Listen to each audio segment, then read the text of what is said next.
this election. Think about your life under Donald Trump 4 years ago. Think about your life today under Vice President Kamala Harris. That's the only difference between what President Trump is doing and what these Democrats have promised the American people for decades. He's actually following through on the promise to cut federal government waste. What's the one thing that can make a political press room explode with tension faster than a scandal? A fiery press secretary who knows exactly how to stoke the flames.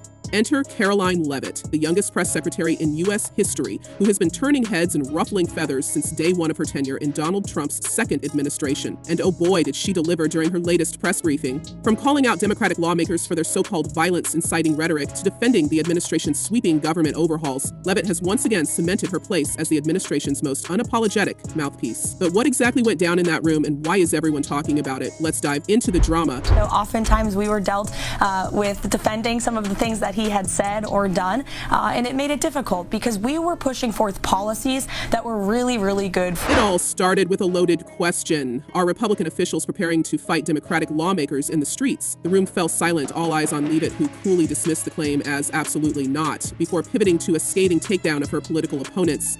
She didn't hold back, highlighting recent statements made by Democratic figures like Congresswoman Monica McGovern, who declared, "We are at war," and Ilhan Omar, who warned, "We might actually see somebody get hurt." Then there was Chris Van Hollen's explosive comment, "We have to fight this in the Congress. We have to fight this in the streets." Leavitt pounced on these remarks, accusing Democrats of stoking division and potentially encouraging unrest. If rhetoric this inflammatory came from Republicans, she said, there would be outrage. But when it's their side, it's swept under the rug. And that wasn't all. The press secretary zeroed in on the administration's collaboration with Elon Musk, who has been tasked with heading the Department of Government Efficiency, or as it's now being called, DOGE.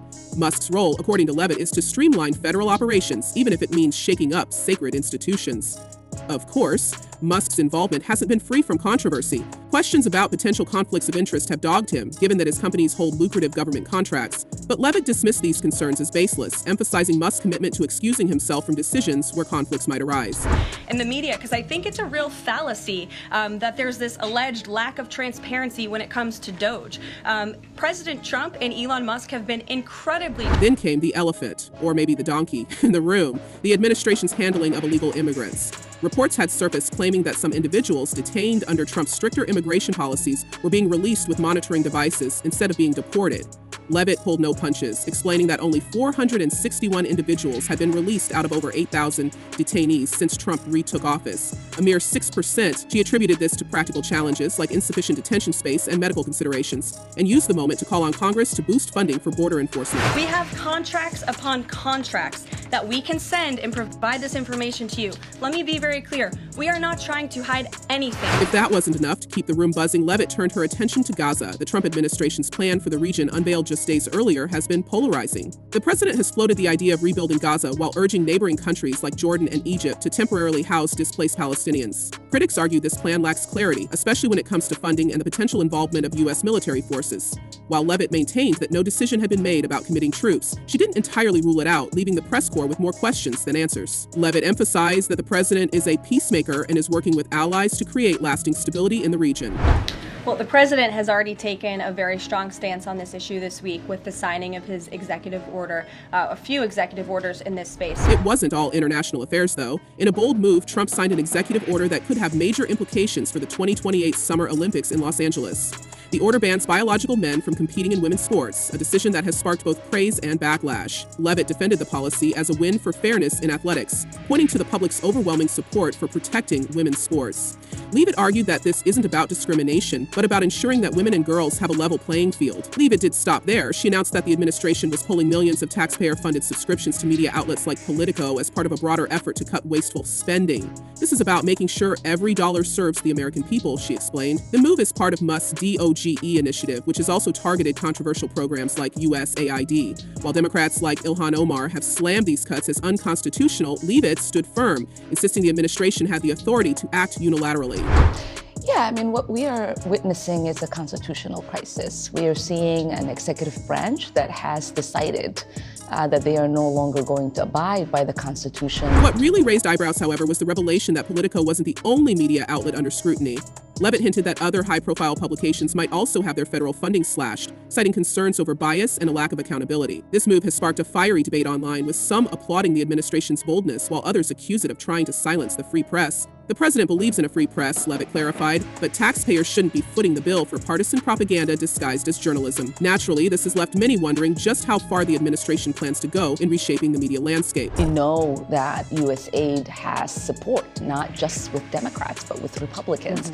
I can't see McCall taking a vote to dismantle U.S. aid. Adding to the intrigue, Leavitt also defended the administration's decision to temporarily freeze hiring across several federal agencies, including USAID. This hiring pause was part of a broader effort to evaluate inefficiencies and ensure that new hires align with the administration's goals. Critics, however, argue that the freeze has left key programs understaffed, potentially jeopardizing foreign aid and other critical services. Leavitt emphasized that the goal was to do more with less, reaffirming the administration's commitment to fiscal discipline. The aim was not to grow the bureaucracy, but to make it work better. And as President Trump asked in his speech last night, how could anyone possibly be opposed to any of this action that he is taking? Meanwhile, the question of Elon Musk's expanding role within the administration continues to stir controversy. As head of DOGE, Musk is reportedly spearheading audits of federal agencies to identify redundancies and cut costs. Rumors suggest that Musk's team has even proposed consolidating multiple departments to streamline operations, though Leavitt declined to confirm specifics. Leavitt hinted that exciting changes were coming, emphasizing that the president and Elon Musk were committed to delivering a government that works for the people. This has only fueled speculation about what's next, with some insiders predicting seismic shifts across the federal workforce.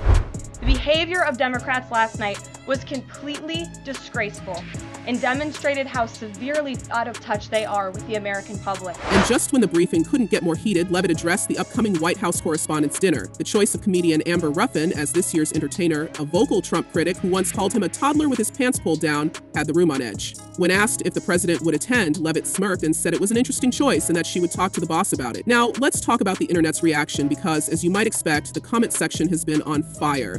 One fan wrote, "If you're not a legal American citizen, you have no right to be in our Congress or Senate or be a representative in our legal system." Clearly, this person is calling out Ilhan Omar, whose citizenship has long been a target of Republican critics. Another commenter chimed in with praise for Leavitt, saying, "How refreshing to have a press secretary who is intelligent, articulate, and not a pathological liar." Love her or hate her, it's clear that Leavitt has become a polarizing figure, both in Washington and beyond. These people are just, I really, I'm at the point where it's become really hard to have an intellectual debate with any of these people. But let's not forget the drama surrounding Omar herself. The Congresswoman has been embroiled in controversies, ranging from accusations about her past marriages to questions about her financial disclosures. Her detractors have pointed to her husband's business dealings as evidence of misconduct, while her supporters argue she's being unfairly targeted because of her identity. Omar, for her part, has dismissed these claims with her signature wit, once responding to a critic on Twitter with, "The only thing that is confirmed is your stupidity, hope that helps." And then there's the ongoing fallout from the administration's push to overhaul federal agencies, from USAID to education programs. The Trump team has faced legal challenges and fierce opposition from both sides of the aisle. Critics like Omar have labeled these actions a constitutional crisis, while supporters argue they're necessary to root out inefficiency and corruption. The debate shows no signs of cooling down anytime soon. Last night was a very clarifying moment for our country. The Democrats exposed themselves as the party of insanity and hate. So, what does all this mean for the future of American politics? Will Leavitt's hardline approach further divide the nation, or will it rally Trump's base ahead of the next election? And what about Omar? Can she weather the storm of criticism and continue to fight for her vision of America? Let us know what you think in the comments below. Until next time, stay tuned for all the latest gossip and behind-the-scenes drama from the world of politics.